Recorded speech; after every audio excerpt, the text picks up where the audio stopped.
I know that I'm a beloved daughter of God. What it really is about freedom. God calls us to this type of love that is free, faithful, fruitful, and total. Some men will be open to it, or I guess they might pretend for a little while, but then when it comes down to it, no, it doesn't end up working out.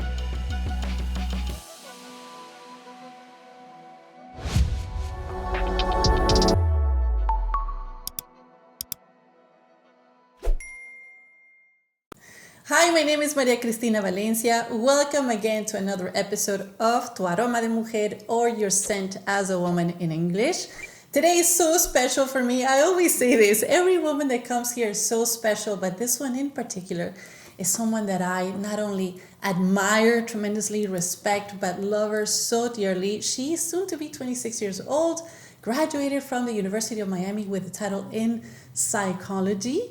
And today we're going to speak about a topic that challenges cultural norms in a very, very strong way.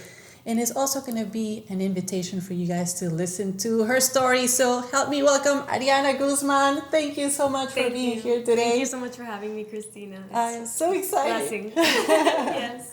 I see her like a little sister because, not only that I've known her, but she is the business development director for Heartbeat of Miami. She's been doing that for 4 years, and she's amazing. Thank you. Thank you, I had to honor her for that. Yeah. So, Ariana, Yes. Today, as I said, we're speaking about this, which is very challenging, especially nowadays, which is sexual purity. Why some women still in 2025 choose to keep that and honor that and fight for it. So my first question to you is, what motivated you to do that? I would say, well, first off, my faith and my relationship with God, but it was really a gradual thing. It wasn't like one day I was like, okay, I choose to save sex until marriage. No, it was something gradual that God really started speaking to me about. First, the fact that what comes with sexual activity outside of marriage and sex before marriage, really these wounds that it causes in people, and it kind of distorts our desires. These wounds, in most people, and even myself, it might bring insecurities. It might just bring all these things. And then second, it was the fact that I know that I'm a beloved daughter of God, right? And I know that God wants so much more for us. And he sees our sacrifice, and he knows that we have inherent dignity as human beings, right? The human person has inherent dignity and value, and we want to honor that and honor the person, my body and the person's body. Really. So in a way, you think that because of the fact that as growing up as a young woman, choosing to keep yourself until marriage helped you shape your identity of who you are as a daughter of God, or who you represent as a daughter of God. Yes. Did you have any influence from your parents, like teaching you as you were growing up? Because that's something that, when we grow up, our mothers usually tell you, hey, save yourself until marriage. In Spanish, tienes que ser virgen antes del matrimonio. We hear it all the time, and we're like probably not even comprehend what that means. Were they part of the process of helping you? So they would tell me these things, but I think it's something that you really need to live out, which may be hard, but God starts working in your heart, and it's like a roller coaster too, right? I also one time I went to a talk, and one of the things that person said was, the opposite of love is not hate, it's use. Wow. And that hit like so hard. I was like, oh my gosh, I had never thought about it that way. And so I think God put certain people in my life in regards to me getting closer to God and like building that relationship with God that brought me to where I am today. That decision to maintain that it. Decision. But I am sure 100% sure that you have faced many challenges through this. The peer pressure and as even some people that have talked about this, they even get bullied by it, like saying, what? I mean, are you insane? We're like in 2025. This is like so old fashioned. Definitely. Right? Yes. How has that been for you? Yeah, I mean, even like with friends and family members who don't get it, they think it's impossible. And we're in such a like sexualized culture too, so that doesn't help. Yes. But I think it's really, speaking of the topic, with love, right? Because sometimes it might come off as maybe judgmental, or you're being too extreme or too radical. Because it happened with one of my friends. She wanted me to support her in the fact that she was, you know, having relationships before marriage. and even moving in with her boyfriend. And I really, I tried to be as nice as possible to tell her to reconsider and really take it to prayer. But it did cause like a friction in our friendship. And it's going back to the dignity of every human person, and that God doesn't want us to, he wants something bigger for us. I know some people might think it's like you're like it's like outdated, or it's like repressing your, you know, your feelings, your desires. Really, what it really is about freedom, right? So it's trying to look at it from that perspective of you're choosing God's plan for your life, really. You mentioned two words that have really resonate with me, and one is right now, freedom. When you understand that when you're with someone in an intimate relationship, as you said, everything completely changes. Therefore, you're kind of like bonded. You know, you have changed with that person in the emotional arena and also in the spiritual arena. So to get out of that bondage, and that's probably why it's so hard when women have gone through many sexual relationships, to be able to be free from that bondage, because you were tied to your ex-partners spiritually and emotionally. So you don't express freedom. You're tied in that arena. When you have never felt it, never done it, you actually live in all this sense of freedom. In a way, you're protected. And you also said a word that is like being used. The opposite of love is being used. Wow, that is so powerful. Why? Because women that go through sexual experiences and the relationship breaks, right? What happens? You're like completely destroyed. You were already vulnerable with that person. You were already sexually intimate with that person. So you both kind of carry part of each other's like wounds, what I was talking about, essentially. And you feel used. You feel, okay, this person told me that he loves me and that, you know, we're going to have a life forever and we're never going to break up. And then all of a sudden it breaks up. And you feel that you were not loved. You feel that you were used, and therefore your self-esteem, which is so important in the identity of a woman, your self-esteem completely gets shattered, because you cannot see yourself as God sees you. You know, you start seeing yourself as, I was not worth it. I was not good enough for this person. Why did this broke up? You know, he told me that he loved me, and then all of a sudden he's not with me anymore. And all that starts changing your identity as of who you are. And back to the about freedom, you know, God calls us to this type of love that is free, faithful, fruitful, and total. So that is really why we should try our best, right, to keep sex within marriage, because it's about that: free, fruitful, faithful, and total. And when it's outside of that, it's really hard. I mean, it's not, right?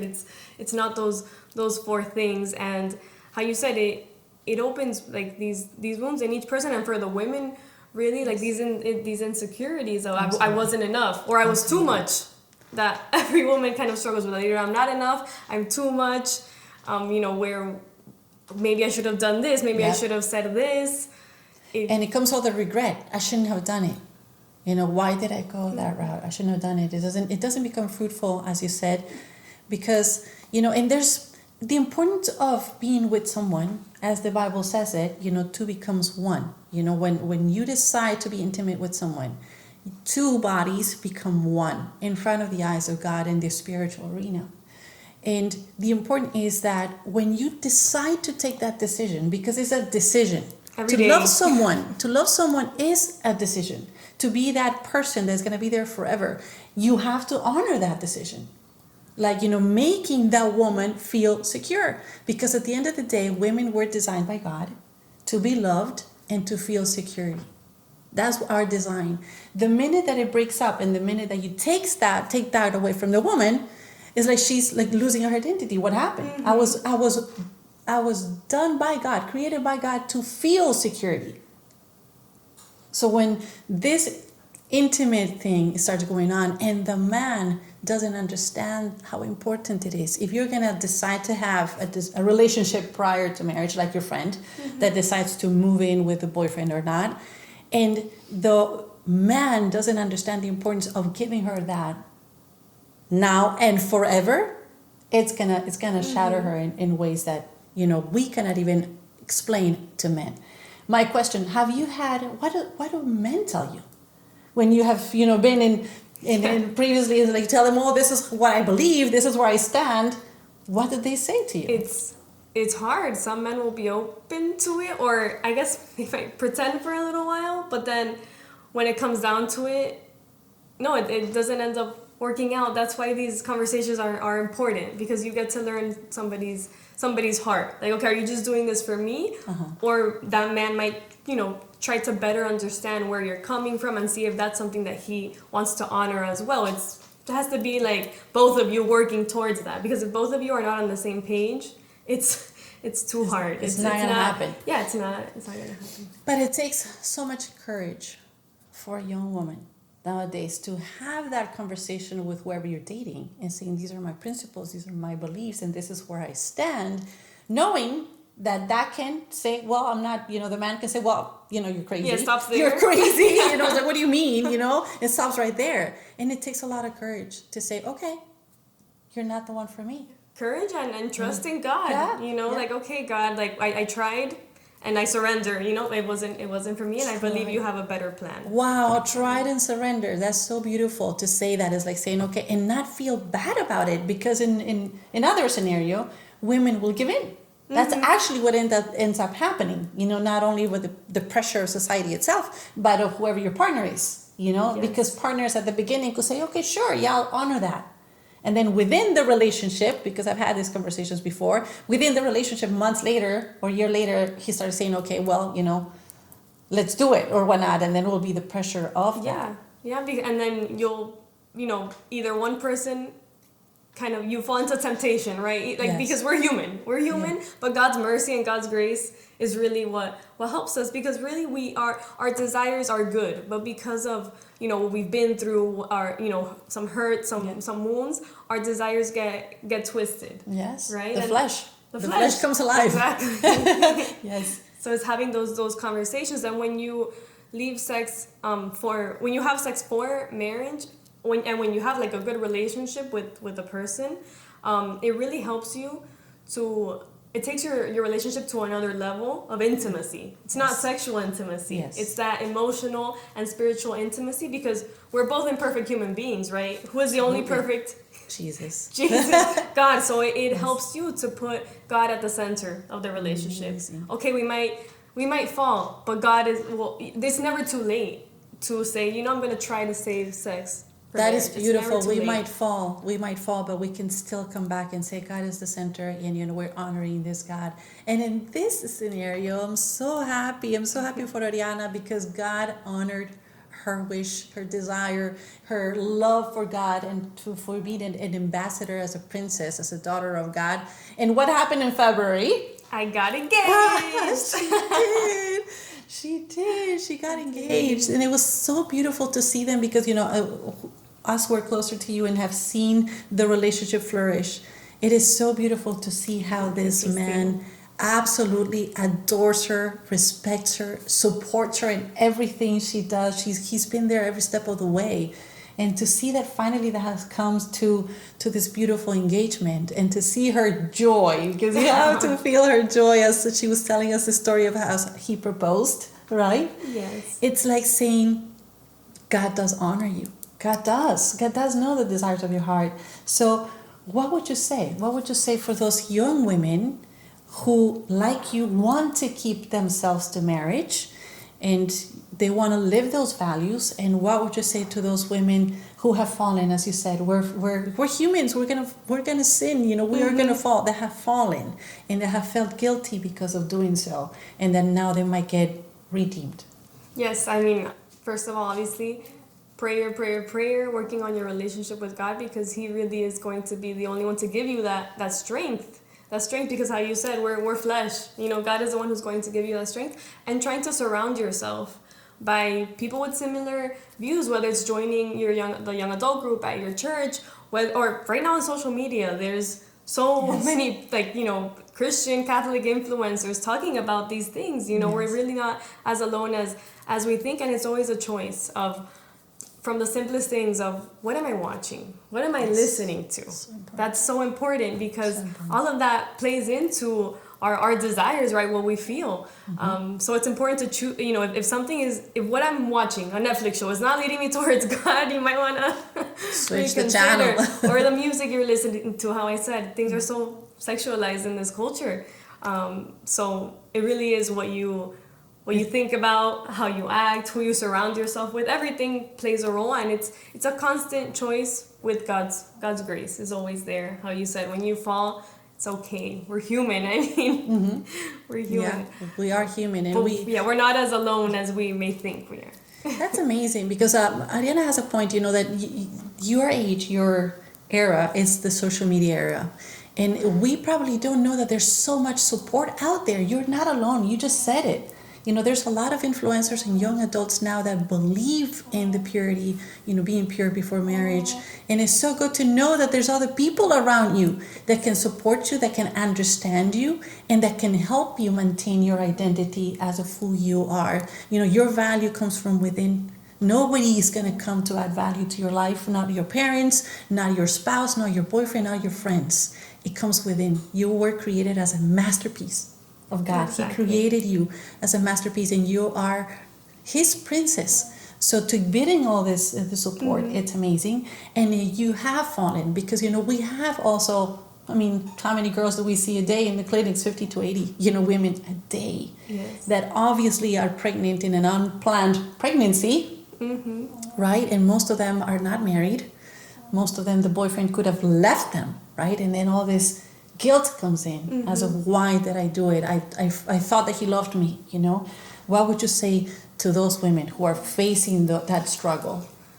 That struggle, I would say to seek God's love always, because we are going to have the emptiness, right? Yes. In our hearts.